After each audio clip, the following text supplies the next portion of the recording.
अरे यार, ये doctor strange multiverse of madness तो यार डॉक्टर स्ट्रेंज की मूवी है नहीं। यहाँ पे मेन कैरेक्टर वो कैसे बन गए हैं? ये मूवी तो पूरी वांडा पे बेस है, उसी की कहानी बताई जा रही है।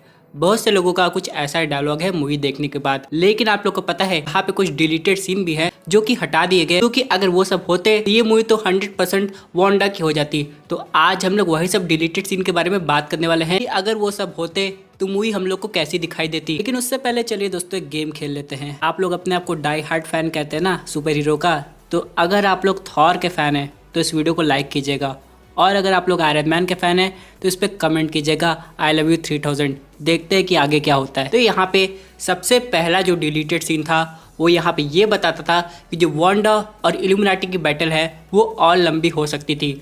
अब यहाँ पे आप लोग ने देखा होगा कि इल्यूमिनाटी कितने कम टाइम तक वांडा के सामने टिक पाई थी। अब बहुत लोग कह रहे थे ऐसा इसलिए हुआ क्योंकि वांडा के पास केओस मैजिक थी और उससे वो रियलिटी को अपने हिसाब से बदल सकती थी। क्योंकि आप सबने मूवी देखते समय एक और चीज नोटिस की होगी, जब यहाँ पे वांडा और कैप्टन मार्वल के बीच में बैटल हो रही थी और यहाँ पे कैप्टन मार्वल एक स्टैचू के नीचे दब के मर जाती है, तो यहाँ पे ये सब कैसे होता है? क्योंकि वांडा ने केओस मैजिक के बल से उसकी जितनी भी एनर्जी थी वो ऑब्जॉर्व कर ली थी, तो उसके पास कोई पावर नहीं बची थी। लेकिन इन सब के अलावा जो आखिरी बैटल थी वांडा की वो होने वाली थी प्रोफेसर चार्ल्स जेवियर से।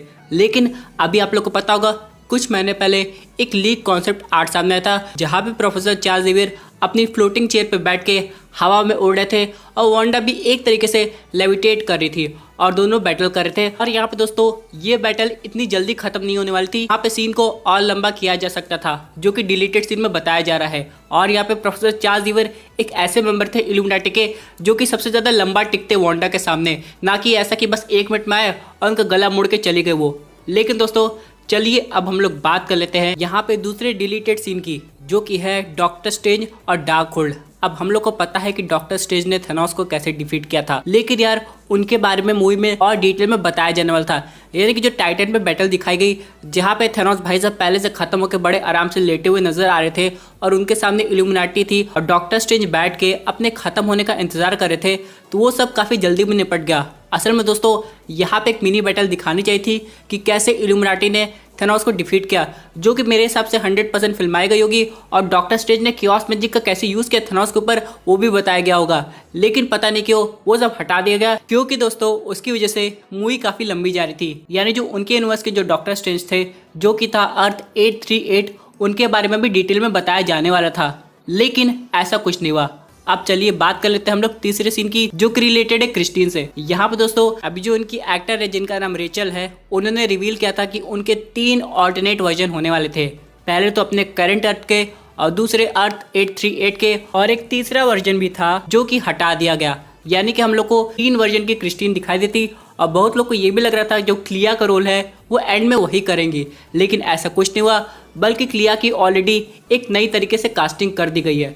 लेकिन दोस्तों अगर हम लोग बात करें अपने अगले डिलीटेड सीन की, तो वो काफी इंपॉर्टेंट हो जाता है, जो कि बताता है वांडा और बैरन मोडो के बीच में बैटल। अब ये वो मोडो नहीं है जो कि बच गया है इल्यूमिनाटी क्वार्टर में, बल्कि ये कोई दूसरा है जो कि है अपने अर्थ का। आप लोग को याद है डॉक्टर स्ट्रेंज का पोस्ट क्रेडिट सीन, जो कि हम लोग को एक क्यूरियोसिटी में रख दिया था कि आखिरकार जो बैरन मोडो है वो इवल हो गया, तो आगे जाके वो हम लोग को कब दिखाई देगा। और यहाँ पे जब मल्टीवर्स ऑफ मैडनेस रिलीज नहीं हुई थी, तो बहुत लोग यहाँ पे ये थ्योरी कह रहे थे कि हो सकता है बैरन मोडो वांडा के साथ टीम अप हो जाए डॉक्टर स्ट्रेंज को डिफीट करने के लिए। लेकिन दोस्तों असल में स्टोरी के अकॉर्डिंग क्या होने वाला था, मूवी का सबसे पहला सीन यही था कि बैरन मोडो जो अपने यूनिवर्स का है वो जा रहा है वांडा को खत्म करने, क्योंकि बैरन मोडो को किसी तरह पता चल गया था कि यहाँ पे कोई केओस मैजिक यूज कर रहा है जो कि इतना ताकतवर है कि पूरे मल्टीवर्स को खत्म कर देगा। हालांकि वो मल्टीवर्स को बचाने के लिए सब नहीं कर रहा था, बल्कि वो ये सब अपने फायदे के लिए कर रहा था, जैसा कि अगेता ने किया था। यानी कि वांडा का केओस मैजिक वो खुद लेना चाह रहा था और इसलिए वो जा रहा था वांडा को खत्म करने। और वो सीन दोस्तों काफी लंबा होने वाला था, जहाँ पे हम लोग को आगे जाके कुछ डरावने एलिमेंट भी दिखाई देते। और पता है दोस्तों उसकी एंडिंग क्या होने वाली थी? यहाँ पे वांडा जाके जो हम लोग के अर्थ का बैरन मोडो है उसे खत्म कर देती और वहाँ पे उसकी कहानी भी समाप्त हो जाती। लेकिन दोस्तों वो सीन भी हटा दिया गया। यानी ऑल टुगेदर अभी हम लोग ने कलेक्टिवली 3 से 4 सीन की बात की है जो कि मूवी में होने चाहिए थे, लेकिन उनको हटाया गया। लेकिन इसमें से सबसे ज़्यादा जो सीन की बात चल रही है वो यहाँ पे वांडा का ही दिखाया गया, और अगर ये सब सीन को ऐड कर दिया जाता तो वांडा का जो स्क्रीन टाइम है वो अपने डॉक्टर स्ट्रेंज से काफ़ी ज़्यादा बढ़ जाता, और यहाँ पे मूवी का टाइटल मेरे हिसाब से कुछ और रखना पड़ता। अब ये तो बात हो गई डिलीटेड सीन की, लेकिन यहाँ पे कुछ सीन में चेंजेस भी किए गए हैं। जैसे कि यहाँ पे जो इल्यूमिनाटी की टीम है वो हम सबको पता है कि कॉमिक एक्यूरेट नहीं है, और यहाँ पे एक और मेंबर होने वाला था जो कि थॉर का आधा भाई भी कह सकते हैं। इसका नाम है बाल्डर द ब्रेव, और दोस्तों वो यहाँ पे डॉक्टर स्ट्रेंज से इंटरेक्ट करता, और यहाँ पे आगे जाके हम लोग को हल्का सा थॉर का रेफरेंस भी मिलता, वो भी दूसरे मल्टीवर्स का। लेकिन वहाँ पे पता नहीं कि स्टोरी के अकॉर्डिंग उसे भी हटा दिया गया, क्योंकि यहाँ पे मार्वल स्टूडियोज को लग रहा है कि उस कैरेक्टर को बाद में दिखाया जाएगा, क्योंकि अगर वो उस समय वहाँ मौजूद होता तो उस कैरेक्टर का खात्मा वांडा कर देती, जिसकी वजह से हम लोग उसके बारे में और डिटेल नहीं जान पाते। अब जैसे कि जितने भी इल्यूमिनाटी मेंबर हम लोग देखे थे उन सबको किसी न किसी वे में हम लोग पहचानते थे, जैसे प्रोफेसर चार्ल्स ज़ेवियर को कौन नहीं जानता है, और यहाँ पे मिस्टर फैंटास्टिक को भी लोग जानते हैं, लेकिन कास्टिंग बिल्कुल नहीं है। जैसे कि फैंस कब से चाह रहे थे कि जॉन क्रेजेंस्की मिस्टर फैंटास्टिक का रोल प्ले करे, और यहाँ पे ऐसा हुआ भी। अब दोस्तों इनह्यूमन की तरफ से हम लोग को ब्लैक बोल्ट दिखाई दिया, जिसकी हम लोग टीवी सीरीज पहले से देख चुके हैं, और मारिया को भी हम लोग ने कैप्टन मार्वल मूवी में देखा हुआ है। तो ऑल टुगेदर सब एक तरीके से जाने पहचाने कैरेक्टर थे, लेकिन अचानक ही जब बाल्डर द ब्रेव आ जाता, इसके बारे में सब लोग नहीं जानते हैं, तो इसकी स्टोरी समझाने में मार्वल को ज़्यादा टाइम देना पड़ता, जिसकी वजह से मूवी की ड्यूरेशन फिर से बढ़ जाती है। और मेरे हिसाब से यही एक रीज़न था इस कैरेक्टर को इल्यूमिनाटी की टीम में इंक्लूड नहीं किया गया। लेकिन दोस्तों अब यहाँ पे बहुत लोग का सवाल ये आता है कि यहाँ पे इतने चेंजेस किए गए हैं, यानी कि यहाँ पे बैरन मोडो को नहीं दिखाया गया जो कि अपने यूनिवर्स का था, यानी कि हम लोग कह सकते हैं उस पोस्ट क्रेडिट सीन का कोई मतलब नहीं बनता जो कि हम लोग ने डॉक्टर स्ट्रेंज पार्ट 1 मूवी में देखी थी, क्योंकि यहाँ पे अपने यूनिवर्स का तो बैरन मोडो इस मूवी में इन्वॉल्व नहीं हुआ, बल्कि वो किसी और यूनिवर्स का था। तो यहाँ पे आगे जाके क्या वो हम लोग को किसी बड़े रोल में दिखाई देगा, क्योंकि इनकर्शन तो ऑलरेडी हो गया है, और यहाँ पे पूरी पॉसिबिलिटी बनती है सीक्रेट वॉर मूवी की। और यहाँ पे दोस्तों मुझे भी पर्सनली ऐसा लगता है कि डॉक्टर स्ट्रेंज के सीन को थोड़ा और इंक्लूड करना चाहिए था, और यहाँ पे हम लोग को कुछ और वेरिएंट्स दिखाने चाहिए थे।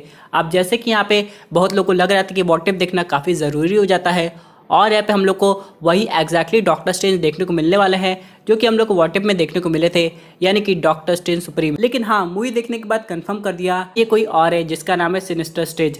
और यहाँ पे लेकिन हम लोग को एक चीज़ पता चली कि जो इनकी कहानी थी वो भी एक तरीके से सिमिलर थी, यानी कि क्रिस्टीन को बचाने के चक्कर में अपनी पूरी दुनिया ही खत्म कर दिए थे। इन सब के अलावा एक कैरेक्टर और था जिसका नाम था रिंट्रा, उसके बारे में हम लोग को थोड़ा और डिटेल में समझाना चाहिए था, क्योंकि एक तरीके से वो डॉक्टर स्ट्रेंज को अपना गुरु मानता था, और वो अपनी अर्थ का तो था नहीं, तो यहाँ पे उसकी भी हिस्ट्री थोड़ी बताना चाहिए था। लेकिन बस उसे अचानक ला के उससे एक दो डायलॉग बुलवा के थोड़ा बहुत एक्शन दिखा के उसको एक तरीके से हटा दिए थे।